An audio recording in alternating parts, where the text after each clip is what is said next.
Selamat malam. Isu tentang bubar parlimen semakin hangat lagi sekali lagi. Ini berikutan 12 ahli parlimen atau menteri kabinet daripada Perikatan Nasional telah mengutus surat kepada Yang di-Pertuan Agong untuk menghalang ataupun tidak memperkenankan PRU15 diadakan pada musim tengkujuh. Selain daripada itu, apabila 12 orang MP daripada PN yang adalah ahli kabinet membuat atau mengutus surat tersebut, apa yang dikatakan oleh Ahmad Maslan ialah beliau kata dengan perkara tersebut telah menyebabkan keabsahan Ismail Sabri Yaakob telah hilang. Yang menghairankan ialah bagaimana Ahmad Maslan yang merupakan orang bawahan Ismail Sabri Yaakob dalam hierarki dalam UMNO berani pula mengatakan keabsahan Perdana Menteri mereka sendiri telah hilang. Adakah memang dia berniat untuk supaya Ismail Sabri Yaakob benar-benar tumbang, benar-benar letak jawatan dan benar-benar kehilangan kuasa?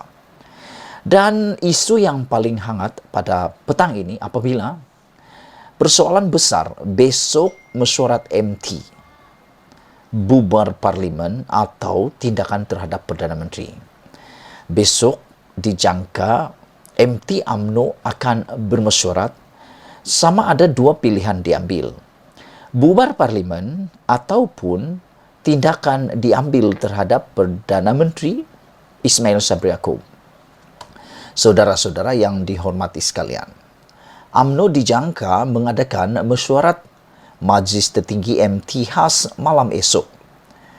Tak kala spekulasi bahawa parlimen akan dibubarkan minggu depan semakin bertiup kencang.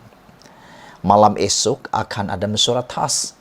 Majlis Tertinggi UMNO lapor mele-mel memetik sumber ketika dihubungi. Yang aku semakin hampir-hampir meluat ialah UMNO ni sejak akhir-akhir tak habis-habis bermesyuarat tentang bubar parlimen dan sebagainya. Tak habis-habis. Bukan pula nak bermesyuarat tentang bagaimana mau menangani banjir di kawasan masing-masing. Dalam UMNO ni ada ahli-ahli parlimen. Bahkan Perdana Menteri sendiri adalah ahli parlimen. Adalah lebih baik, aku rasa, mereka sibuk bermesyuarat bukan untuk bubar parlimen, tapi bermesyuarat untuk sibuk memikir, merancang pelan bagaimana membantu rakyat yang dalam kesusahan kerana ekonomi dan juga yang dijangka akan menghadapi bencana alam banjir besar pada tahun ini. Itu yang patut mereka bincang dan bincang. Bukan untuk membincang bila nak bubar dan bila nak bubar. Kalau ini terus berterusan, aku bimbang Perdana Menteri Ismail Sabri Yaakob tidak ada masa untuk memikirkan bagaimana menangani masalah Malaysia. Kerana beliau sibuk pula memikirkan bagaimana mahu memenangi hati ahli-ahli parlimen UMNO dan memenangi hati presidennya iaitu Zahid Hamidi.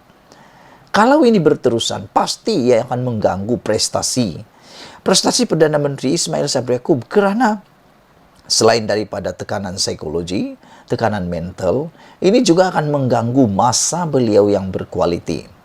Sepatutnya, masa berkualiti itu mungkin Ismail Sabri Yaakob boleh berjumpa dengan ahli-ahli kabinet membincangkan soal masalah negara ataupun bersama dengan keluarganya. Itu lebih bermanfaat. Ini tak habis-habis mesyuarat. Nak desak, nak PRU juga. Saudara-saudara, pertemuan yang dijangka ini akan berlangsung selepas mesyuarat Biro Politik Parti yang juga akan diadakan pada sebelah malam.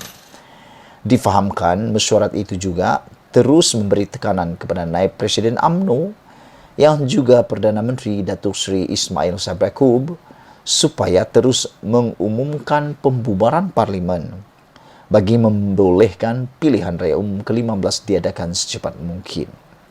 Menjadi persoalan di sini ialah apakah UMNO lupa bahawa Ismail Sabri Yaakob boleh mencadangkan, boleh menasihati yang di Pertuan Agong untuk bubar parlimen. Tetapi yang akan memperkenankannya dan akan meluluskan pembubaran tersebut hanya satu orang, yaitu Duli Yang Maha Mulia yang di Pertuan Agong.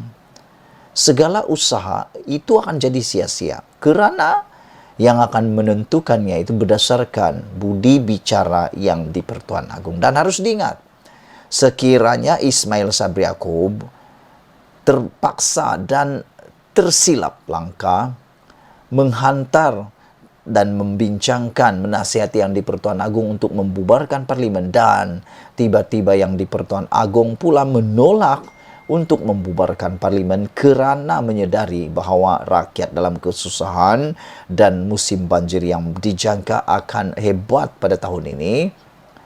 Sekiranya di Pertuan Agong menolak nasihat tersebut, mengikut convention, tiada dalam perlembagaan tetapi mengikut convention, Ismail Sabri Yaakob perlu meletak jawatan. Jangan melonjak riang kalau Ismail Sabri meletak jawatan. UMNO bukan semestinya telah menang, kerana telah dibuktikan dalam 2 peletakan jawatan sebelum ini, PRU tidak dibuat. Mahathir ketika letak jawatan, PRU tidak dibuat. Muhyiddin ketika letak jawatan, PRU tidak dibuat. Tetapi dilantik Perdana Menteri baru. Persoalannya ialah 2. Kalau dilantik Perdana Menteri baru, dari manakah dia? Adakah UMNO lagi akan dapat kuasa? Mungkin tidak. Ataupun yang di Pertuan Agong akan istiharkan pula darurat politik. Yang ini lebih parah, kerana darurat politik akan mengekang semua aktiviti politik termasuk pilihan raya. Dan yang lebih seru lagi ialah apabila yang di Pertuan Agong mencadangkan atau menubuhkan Mageran. Mageran tidak perlu Perdana Menteri.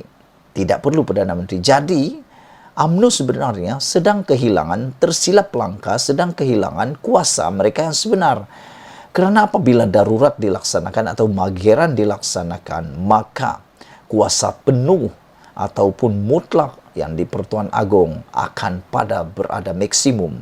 Budi bicara Baginda akan berada pada tahap yang paling maksimum. Saudara-saudara yang saya hormati sekalian, difahamkan mesyuarat yang akan diadakan malam esok itu akan terus memberi tekanan kepada Naib Presiden UMNO yang juga Perdana Menteri.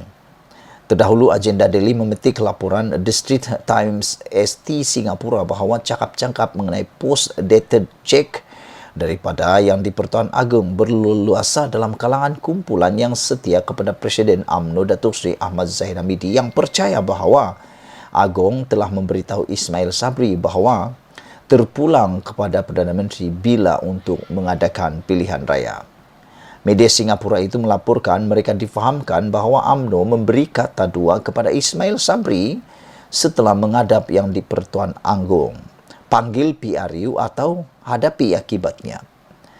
Menurut ST lagi, masa untuk mengadakan PRU 15 dipantau dengan teliti tak kala Perdana Menteri dikatakan mengintai kerusi di sandang Zahid yang sekarang ini berdepan prospek disabitkan kesalahan rasuah terhadap 47 pertuduhan membabitkan Yayasan Akal Budi yang dijadualkan berakhir pada 10 November.